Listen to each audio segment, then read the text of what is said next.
I didn't realize how fucked up I was until I tried years clean. Quitting drugs is the easy part. Staying clean is the hard part. Building a life for ourselves is the hard part. Becoming who God intended for us is the hard part. But it all starts with hope. Each and every single one of you guys can too. I ain't nobody special. I just fucking believe in Santa Claus. You know what I'm saying? Like, when shit goes south, I don't get angry and fucking pull my hair out and smash my head against the wall.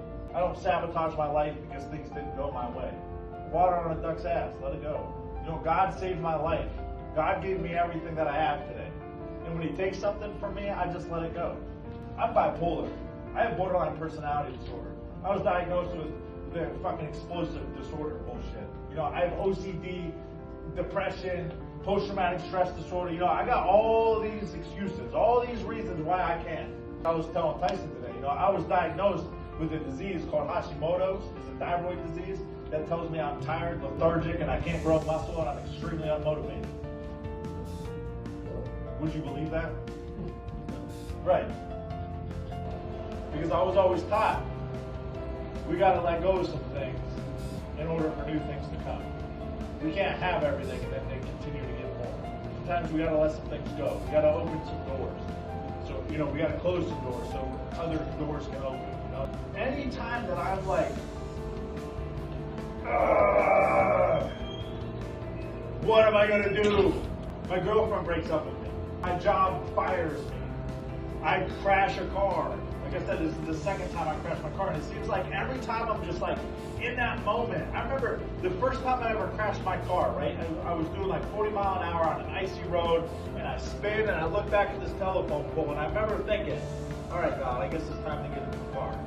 Boom!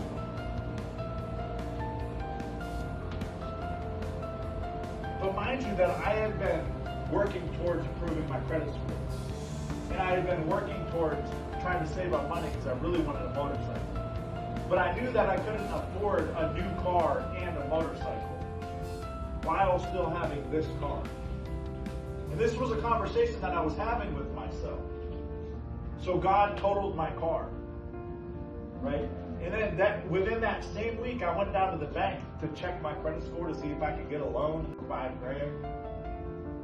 And then by the time I went home, my trainer that trains me in martial arts called me and said, hey, there's a car on the side of the road right now for like $2,500. You should go check it out. It all happened in the same week that I crashed my car. This was the first time I crashed a car in recovery. You know what I mean? Like, type shit, like I could use this as an excuse to use.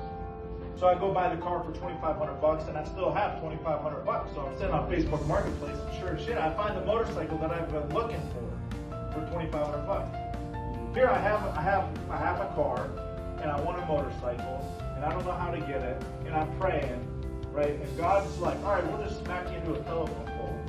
And then as long as you keep faith in me and you don't deny me and you don't get angry at me, then I'm going to give you a new car and a motorcycle.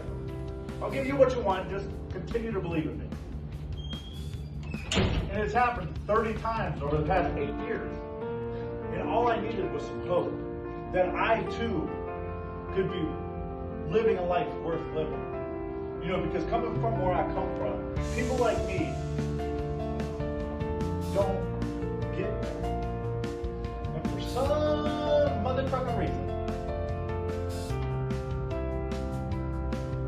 got poured in like that little ray of sunshine comes down through the fucking gray clouds. Something, you know, I wish I could just give it to everybody. You wonder why I just drove an hour to come up here and speak to you guys? It's not for you. It's because I can only keep what I have by giving it away. Right? And if you just so happen to learn something, then that gives my life a purpose. Right? Because I didn't kill myself a long time ago for some reason. You know, when the cops killed me and they brought me back to life for some reason, I didn't have to go through all this stuff for some reason. Now my pain has a purpose. I can sit here and I can relate to you guys. Recovery's not easy. You know, we think, oh, as long as we stop using drugs, everything will be okay. I'm out here, I had to do the fight, I tore the ligament, I had to have the surgery, so that's why I wasn't back home. I'm here. And but now 9 days out of surgery, I can walk on crutches enough to drive home to be with her for a few weeks. And course, big old snowstorm, and I'm driving with my cat in my lap. I still got the same cat. Her name's Lunatic. Yeah, it's cool.